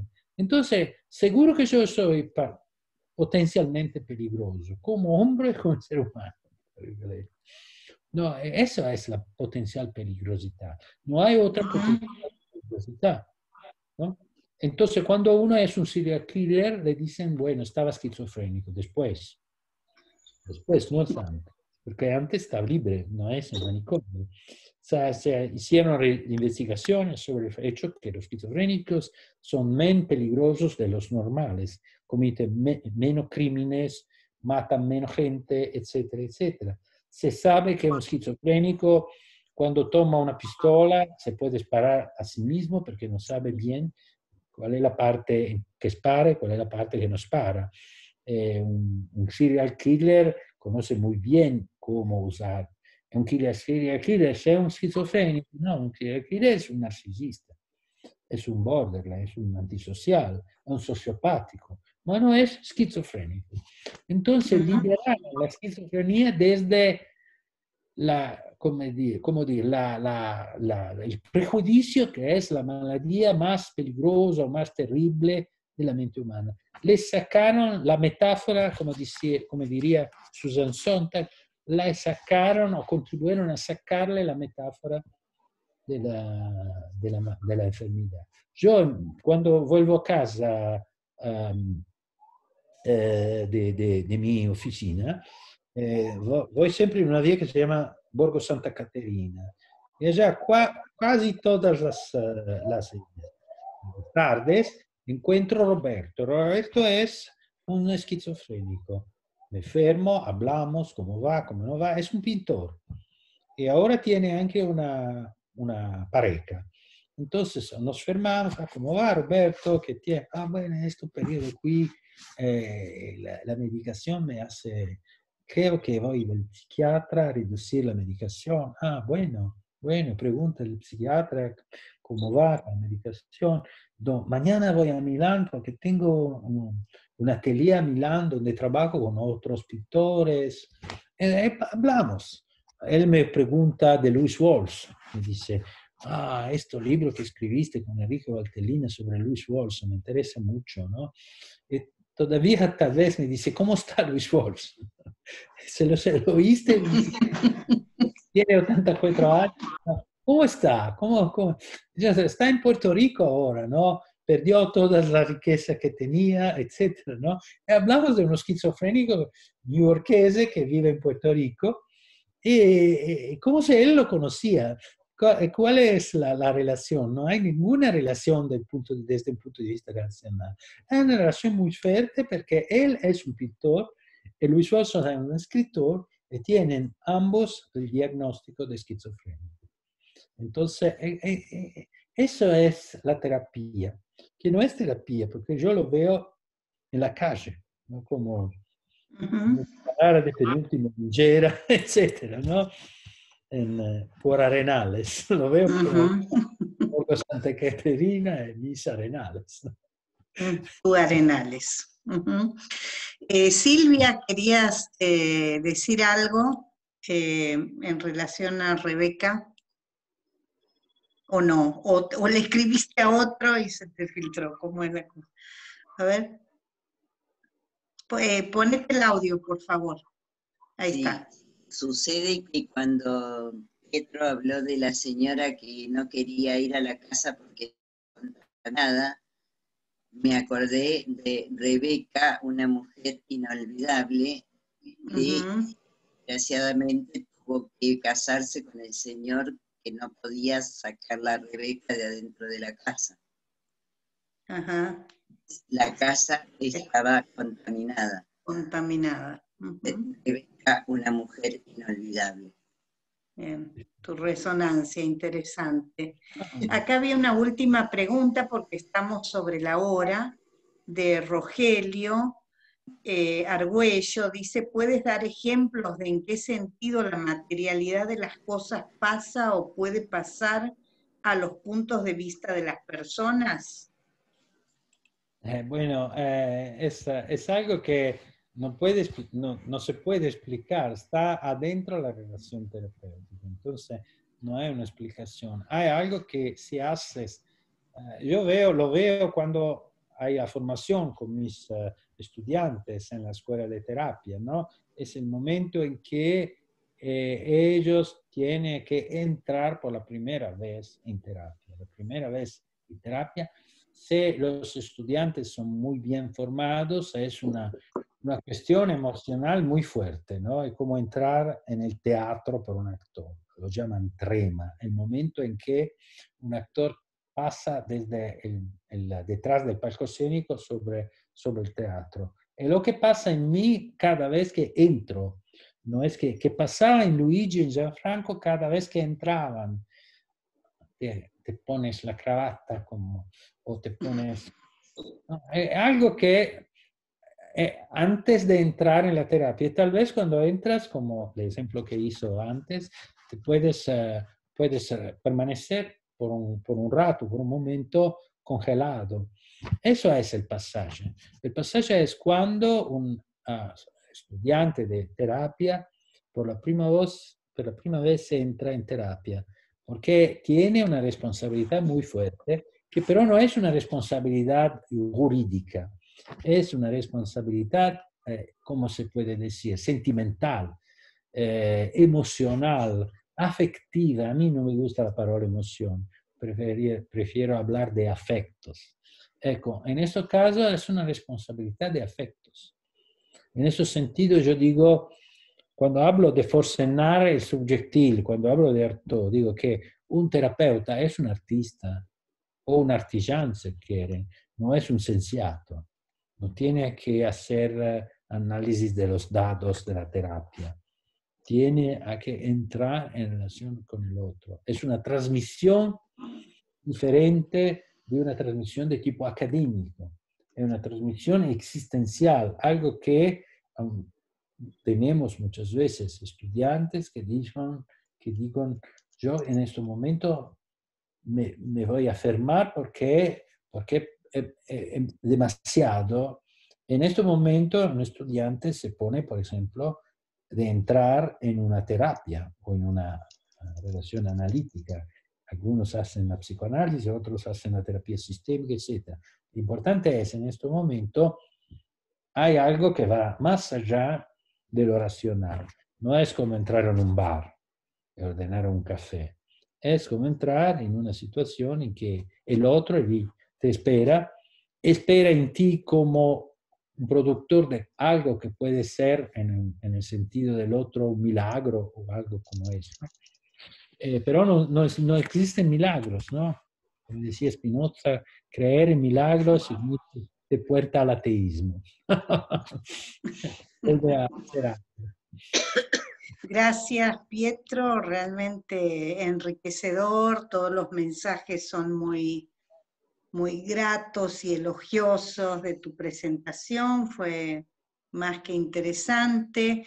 Gracias a las asistentes con la traducción de algunas palabras, Isabel, Paola, Karina, y tantos otros que nos alcanzaron algunas palabras en italiano, otros en inglés, otros en alemán. Bueno, tu interlengua es interesante, Pietro, como siempre, riquísima. Así que muchísimas gracias y bueno, seguimos en contacto. Seguro, gracias a vosotros, fue muy interesante, vuestras preguntas fueron maravillosas. Yo creo que hablé con un público muy preparado en este sentido. Fue varias veces en Argentina, conozco el nivel de los terapeutas argentinos, que es muy, muy alto, y entonces hablé de eso porque estoy seguro que eso es algo que vosotros conocen. Por ejemplo, no podría hablar en esta manera a mis estudiantes del primer año de la escuela de psicoterapia porque no entenderían nada. Todavía también, anche porque la formación en psicología y la formación en psiquiatría en Italia es una mierda total. Es una mierda total. En psicología se emparan solamente textos. En psiquiatría se emparan solamente neuroimagen y fármacos. No hay más psicoterapia. Eso es la consecuencia de la evidence-based medicine. La evidence-based medicine en el mundo psi, en el mundo médico es otra cosa, es absolutamente importante. Ma nel mondo psi la evidence-based está destruyendo la clínica, la posibilidad de hacer clínica. Estamos de acuerdo. Gracias a todos. Chao.